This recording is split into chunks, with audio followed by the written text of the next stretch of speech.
عبادت کے فوائد اور ثمرات کیا ہیں؟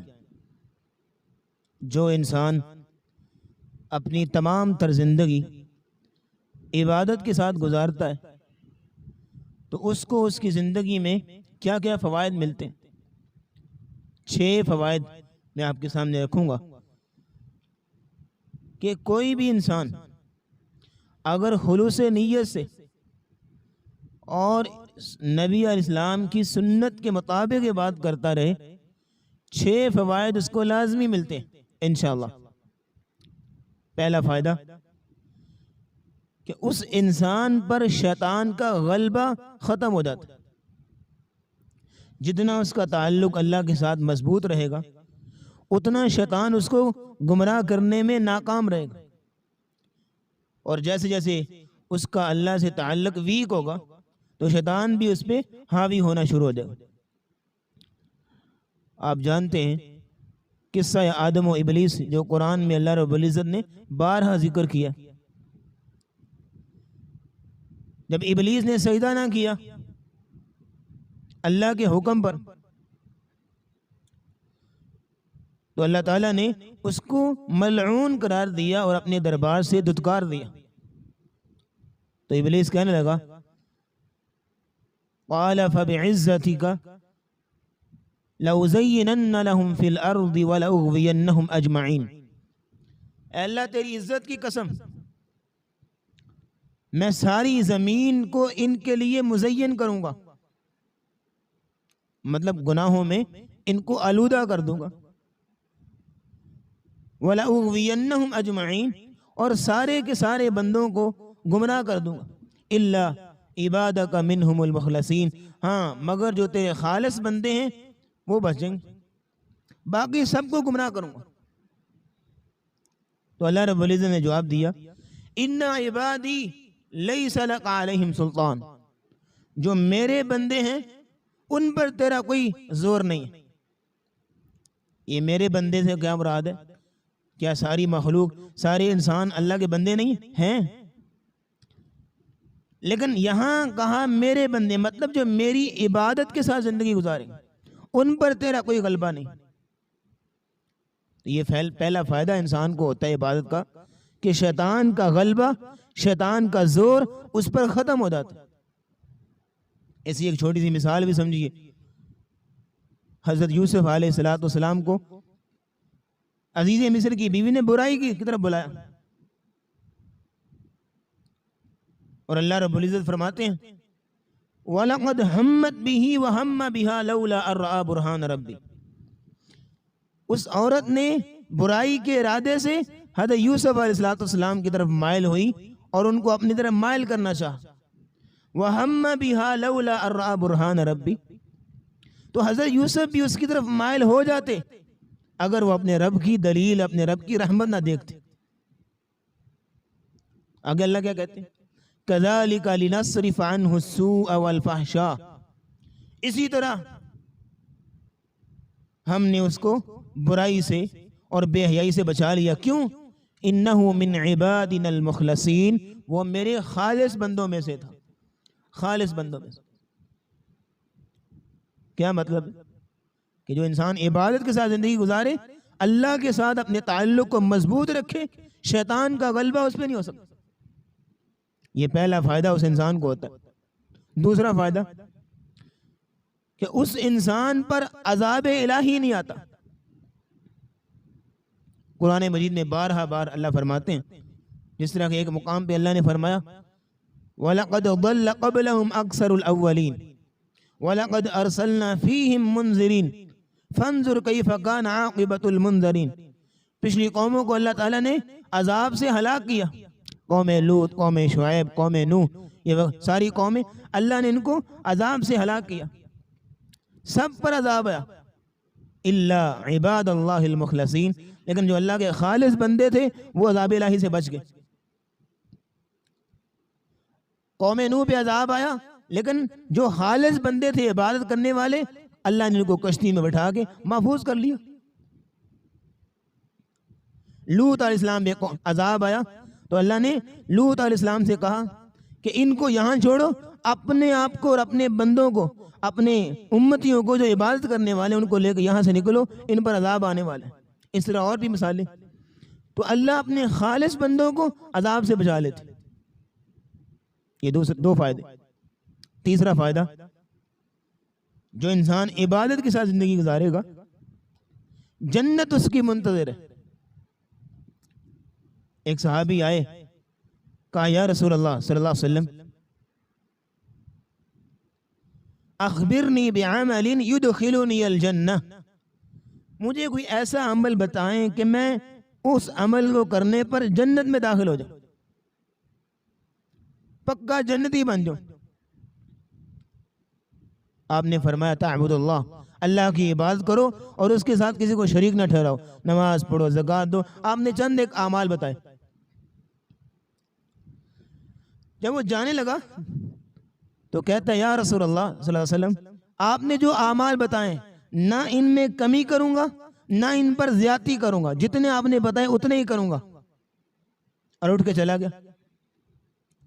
تو نبی جب وہ جا رہا تھا تو نبی اسلام نے کہا من سرہ ان ينظر الى اہل الجنہ فلینظر الى هذا، جو آدمی چاہتا ہے کہ کسی جنتی کو دیکھے، جاؤ اس کو دیکھو، وہ جنتی جا رہا ہے۔ مانا عبادت کرنے والا جنتی۔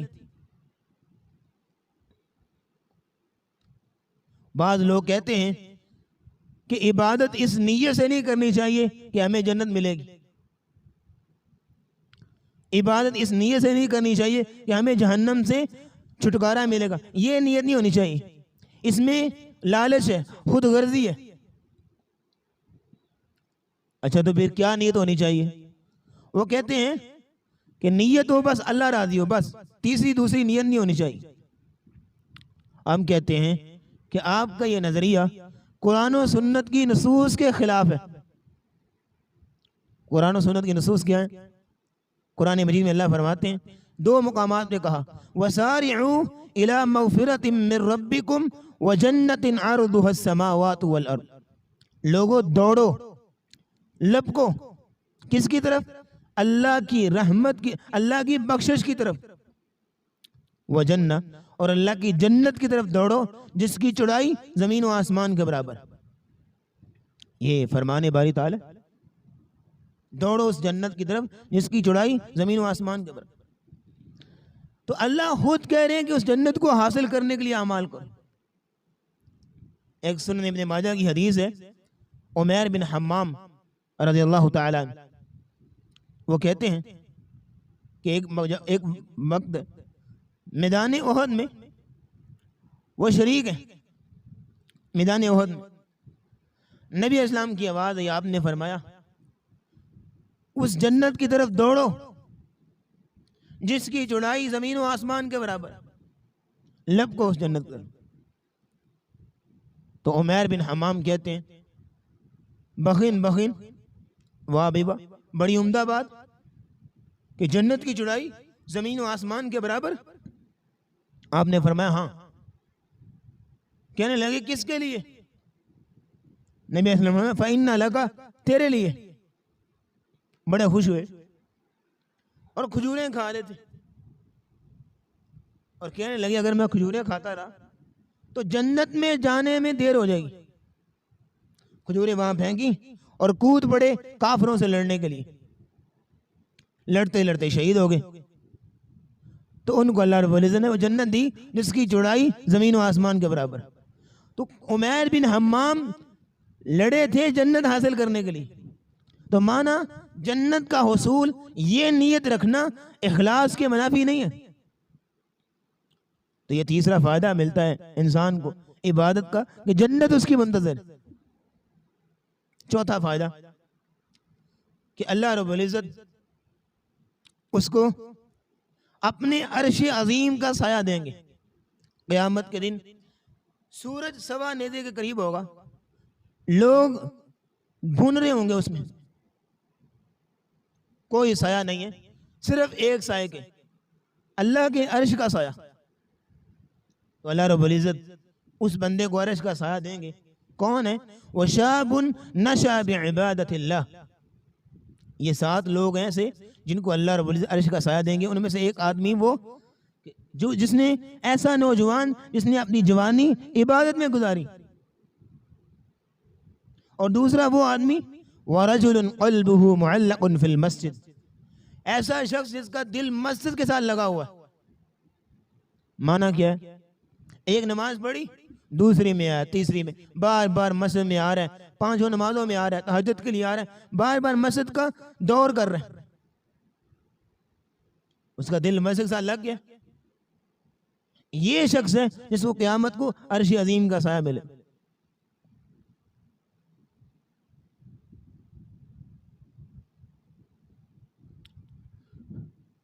پانچواں فائدہ عبادت کا، عبادت کی توفیق اللہ کی خیر کی اور اللہ کی محبت کی دلیل ہے. جس انسان کو عبادت کی توفیق ملتی ہے وہ اس بات کی دلیل سمجھے کہ اللہ اس پہ راضی، اللہ اس کو پسند کرتا ہے. نبی اسلام کی حدیث ہے، آپ نے فرمایا اذا اراد اللہ بعبد خیرا استعملہ، اللہ جب کسی بندے سے خیر کا ارادہ فرماتے ہیں تو اس کو عبادت، اس کو استعمال کرتے ہیں اس کو. پوچھا کہ یا رسول اللہ صلی اللہ علیہ وسلم اللہ بندے کو کیسے استعمال کرتے ہیں؟ آپ نے فرمایا اللہ اس کو عبادت کی توفیق دیتے ہیں، وہ عبادت میں دل لگاتا ہے، بار بار عبادت کرتا ہے. یہ اس بات کی دلیل ہوتی ہے کہ اللہ اس پر راضی ہیں، اللہ اس کو پسند کرتے ہیں اور اللہ اس پر اپنی رحمت اور برکت نازل فرماتے ہیں. بعض سلف کہا کرتے تھے کہ اگر تم نے نماز چھوڑ دی، یہ نہ سمجھو کہ تم نے یہ اس عذر کی وجہ سے نماز چھوڑ دی یا تم نے نماز نہیں پڑھی، بلکہ یہ سوچو کہ تم اتنے بد نصیب ہو کہ تمہیں اللہ نے اپنے سامنے کھڑا ہونے کی توفیق نہیں دی، اللہ نے پسند ہی نہیں کیا تم اللہ کے سامنے کھڑا ہو. عبادت کی توفیق اللہ کی محبت کی دلیل. اور چھٹا اور آخری فائدہ عبادت کا وہ یہ ہے کہ جو انسان عبادت کے ساتھ زندگی گزارتا ہے، نبی علیہ الصلوۃ والسلام نے فرمایا العبادۃ فی الحجر کہجرۃ الیہ، جو آدمی فتنوں کے دور میں عبادت کرتا ہے، فتنوں کے دور میں اس کو ایسے اجر ملتا ہے جیسے اس نے میری طرف ہجرت کی ہے.